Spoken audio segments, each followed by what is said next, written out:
স্বপ্নের শাশুড়ি। কে পড়েছে বৌমা? আমি তোমাকে একবার ডাকতে গিয়েছিলাম। দেখলাম বিয়ের কদিন তোমার উপরে ভীষণ চাপ পড়েছে, তাই তুমি একটু বেলা পর্যন্ত ঘুমাও। যাও বৌমা, মুখ হাত ধুয়ে এসো, ততক্ষণ আমি তোমার জন্য একটা চা বানিয়ে আনি। দেখবে আমার হাতে চা খেতে আমার খুব ভালো লাগবে।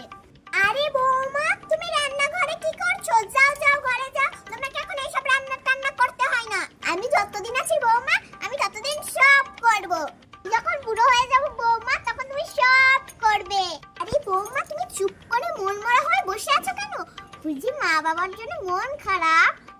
বুঝি মা, সবই বুঝি। আমিও তো একটা মেয়ের মা।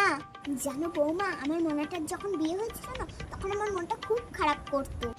চলো বৌমা, তুমি আর আমি মিলে একটু ফুচকা খেয়ে আসি। দেখবে আমাদের এখানে ফুচকা খেয়ে তোমার মনটা কেমন ভালো হয়ে যাবে। না না বৌমা, এখন ওই সব বাচ্চা কাচ্চা নিতে হয় না। এখন তোমরা ঘোরো, আনন্দ করো, তারপর হবে ওইসব। আমিও আমার মেয়েকে তাই বলেছি। এই বাবু শোন, অফিস থেকে আজ একটু তাড়াতাড়ি বাড়ি ফিরবি।